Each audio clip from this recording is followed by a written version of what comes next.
Hello everyone. आज की इस वीडियो में हम लोग बात करने वाले हैं स्प्रेडशीट का एक काफी इंपॉर्टेंट फीचर्स के बारे में, डेटा कंसोलिडेशन।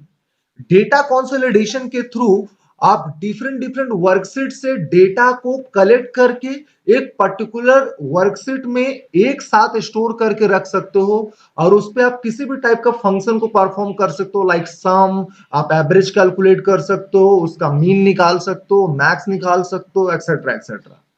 तो डेटा कंसोलिडेशन को समझने के लिए मैंने यहां पे एक एग्जांपल ले रखा है। सीट वन में मैंने दिखाया transaction in June. June month में ट्रांजेक्शन को मैंने दिखाया है। फॉर एग्जांपल राज राज ने जून मंथ में 5,000 रुपीज विथड्रॉल किया है और 3,000 रुपीज डिपॉजिट किया है।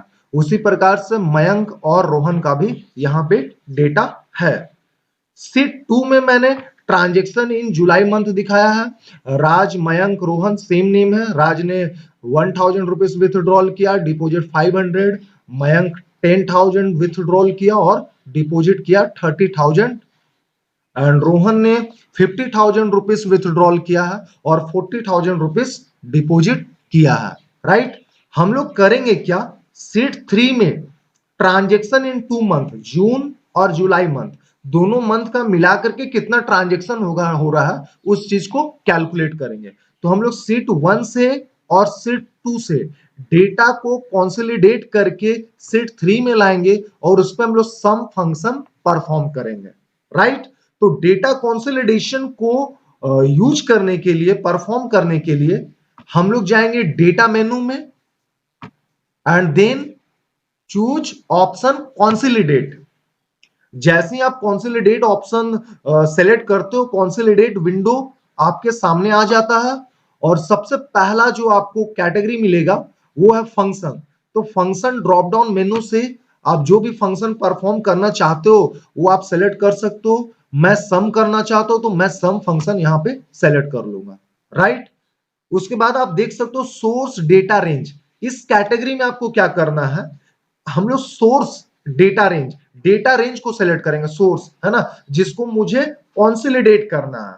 So we click on this shrink button, this is called shrink button. Click on this and select the data range. आप इस प्रकार से डेटा रेंज को सेलेक्ट कर सकते हो by holding the left mouse button, है ना, ड्रैग द माउस पॉइंटर। आपको जितना भी एरिया सेलेक्ट करना उसको सेलेक्ट कर लोगे and then again click on shrink button. उसके बाद आपको इस ऐड बटन पे क्लिक करना है। जैसे ही ऐड बटन पे आप क्लिक करते हो आपका जो डेटा रेंज है, सोर्स डेटा रेंज, वो कंसोलिडेशन रेंजेस बॉक्स में आकर के ऐड हो जाता है। राइट। इसी प्रकार से फिर से हम लोग क्या करेंगे, इस श्रिंक बटन पे क्लिक करेंगे सोर्स डेटा रेंज कैटेगरी में और इस बार हम लोग सीट टू में चले जाएंगे और जो भी हमारा डेटा रेंज होगा जिसको हम लोग कंसोलिडेट करना चाहते हैं उसको हम लोग सेलेक्ट करेंगे। Again we'll click on shrink button and then click on add button, है ना। तो इस प्रकार से ये रेंज भी हमारा कंसोलिडेशन रेंजेस बॉक्स में आकर के ऐड हो चुका है। राइट। उसके बाद हमें करना क्या है, कॉपी रिजल्ट टू। आप रिजल्ट कहां पे देखना चाहते हो, है ना, कौन से सीट में देखना चाहते हो, किस सेल एड्रेस से देखना चाहते हो, ठीक है, उस चीज को आप यहां से डिफाइन कर सकते हो। So in the same way again we click on this shrink button. इस बार आपको कॉपी रिजल्ट टू कैटेगरी, इस कैटेगरी वाले में इस श्रिंक बटन पे क्लिक करना, इस चीज को आप याद रखोगे। हम लोग जाएंगे सीट थ्री में क्योंकि यहां पे हमें ट्रांजेक्शन इन 2 मंथ दिखाना है और आप कोई भी सेल एड्रेस को सेलेक्ट कर सकते हो। मैं ये सेल एड्रेस को सेलेक्ट कर ले रहा हूं, ठीक है। तो इसका सेल एड्रेस को आप जैसे ही माउस पॉइंटर इस सेल में ले जाओगे इसका सेल एड्रेस कॉपी हो जाएगा, देखिए, है ना। अभी हम लोग कौन सा सीट में, सीट थ्री, $B3। तो ऑब्वियसली इस सेल का एड्रेस क्या है, B3, है ना। तो B3 से हमारा जो भी डेटा होगा वो कॉपी होना स्टार्ट होगा। Then again click on this shrink button. इसके बाद आपको क्या करना, इस मोर बटन पे क्लिक करना है। मोर बटन पे क्लिक करके हमें क्या करना, रो लेबल चेकबॉक्स पे टिक, कॉलम लेबल चेकबॉक्स पे टिक और लिंक टू सोर्स डेटा पे टिक करना है। इसका मतलब क्या हुआ, जैसे आप देख सकते हो सीट वन में आप जब रो लेबल और कॉलम लेबल इस चेकबॉक्स को टिक करते हो तो जो भी आपका इंफॉर्मेशन जो होगा वो रो वाइज और कॉलम वाइज आकर के स्टोर हो जाएगा। और लिंक टू सोर्स डेटा का मतलब हुआ कि आप सोर्स डेटा में कोई भी चेंजेस करते हो तो वो ऑटोमेटिकली अपडेट हो जाएगा, राइट। बस इसके बाद हम लोग को बस इतना करना, शीट 3 में हम लोग जाते हैं और हम लोग ओके बटन पे क्लिक कर देंगे। जैसे ही आप ओके बटन पे क्लिक करोगे आप देखोगे कि आपका डेटा कॉपी हो चुका है और उस पे आपने जो सम ऑपरेशन परफॉर्म किया था वो भी हो चुका है। मैं दिखा देता हूं आपको। हम लोग शीट 1 में चलते हैं। राज ने जून मंथ में 5,000 रुपीज विथड्रॉल किया, ओके। शीट टू, शीट 2 में हम लोग आते हैं। जुलाई मंथ में राज ने 1,000 रुपीज विथड्रॉल किया, यानी 5,000 प्लस 1,000। हमने सम फंक्शन परफॉर्म किया ना, तो 5,000 प्लस 1,000 6,000 आना चाहिए। आइए देखते हैं हम लोग, और ये बिल्कुल सही है, 6,000। 5,000 प्लस 1,000 6,000। चलिए उसी प्रकार से हम लोग डिपॉजिट अमाउंट भी देख लेते हैं। तो राज ने 3,000 जून मंथ में डिपॉजिट किया है और जुलाई मंथ में राज ने 500 रुपीज डिपॉजिट किया, यानी 3,000 प्लस 500 3,500। बिल्कुल सही, बिल्कुल परफेक्ट। Deposit amount 3,500। अब हम लोग देख लेते हैं कोई चेंजेस करके, किसी डेटा को चेंजेस करके देख लेते हैं। फॉर एग्जांपल मयंक, मयंक का विथड्रॉल अमाउंट जो है जून में वो है 6,000 रुपीज, और शीट 2 में हम लोग आते हैं और यहाँ जुलाई मंथ में है उसका विथड्रॉल अमाउंट मयंक का 10,000, यानी 6,000 प्लस 10,000 16,000। अगर मैं जुलाई मंथ में मयंक का विथड्रॉल अमाउंट 20,000 कर दूं तो क्या 20,000 और जून मंथ में कितना ट्रांजेक्शन है 6,000, 20,000 प्लस 6,000, क्या ये 26,000 होगा? आइए देखते हैं। हम लोग चलते हैं शीट 3 में। बिल्कुल बिल्कुल परफेक्ट। तो 26,000 आपका टोटल विथड्रॉल अमाउंट जून और जुलाई मंथ का मिलाकर के हो चुका है, राइट। तो ऐसा क्यों हुआ? ऐसा इसलिए हुआ क्योंकि हम लोगों ने यहां पे इस चेक बॉक्स को टिक करके रखा, लिंक टू सोर्स डेटा। इस लिंक टू सोर्स डेटा, इस चेक बॉक्स को आप टिक मार्क करके रखते हो तो आप जो भी अपडेशन करोगे, जो भी चेंजेस करोगे वो क्विकली अपडेट हो जाएगा, ठीक है। तो इस प्रकार से आप डेटा कंसोलिडेशन फीचर्स का यूज कर सकते। अगर आप डेटा कंसोलिडेशन का यूज सिंगल शीट में करना चाहते हो तो आप वो भी कर सकते हो। उसके लिए मैंने यहाँ पे एक एग्जांपल ले रखा है। मैंने इंफॉर्मेशन को दो पार्ट में दिखाया। फर्स्ट टर्म में मैंने डिटेल शो किया डिफरेंट स्टूडेंट्स का कि उसने डिफरेंट सब्जेक्ट में क्या क्या मार्क्स लाया है, और उसी प्रकार से सेकंड टर्म में, है ना, डिफरेंट स्टूडेंट्स ने डिफरेंट सब्जेक्ट में क्या क्या मार्क्स लाया है उसका डिटेल्स को मैंने यहाँ पे शो किया है। यहाँ पे हम लोग क्या करेंगे, फर्स्ट टर्म और सेकंड टर्म, है ना, ये दोनों टर्म मिला करके Raj, Kunal, Rahul different different subject में, like maths for example, Raj ने मैथ्स में फर्स्ट टर्म में 50 मार्क्स लाया है और सेकंड टर्म में राज ने 80 मार्क्स लाया है। तो टोटल कितना हो रहा है 50 प्लस 80 130। तो हम लोग यहाँ पे सम ऑपरेशन परफॉर्म करेंगे, हम लोग डेटा कंसोलिडेट करेंगे। सबसे पहले हम लोग डेटा इस वाले पार्ट से लेंगे और फिर इस वाले पार्ट से लेंगे और उसमें हम लोग सम ऑपरेशन परफॉर्म करेंगे, ठीक है। तो इस एग्जांपल में हम लोग थोड़ा डिफरेंट तरीके से समझेंगे डेटा कंसोलिडेशन को।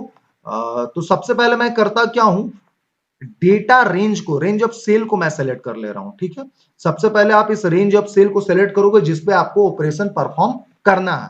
जैसे ही आप रेंज ऑफ सेल को सेलेक्ट करते हो तो आप देखते हो नेम बॉक्स में आपका रेंज ऑफ सेल जो है वो डिस्प्ले होने लगता है, A3 to D6, right.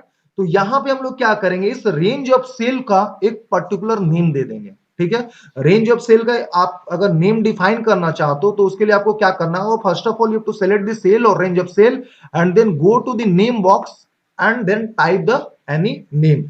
For example यहां पे मैं इसका नेम रख दे रहा हूं first and then hit the enter key, ठीक है। उसी प्रकार से यहां पे भी हम लोग डेटा रेंज को, रेंज ऑफ सेल को सेलेक्ट कर लेते हैं और इसका नेम हम लोग रख देते हैं second and then press the enter key, right. चलो अब डेटा कंसोलिडेशन यूज करने के लिए फिर से हम लोग क्या करना है, सेम प्रोसीजर फॉलो करेंगे। Go to data menu and choose the consolidate option, right.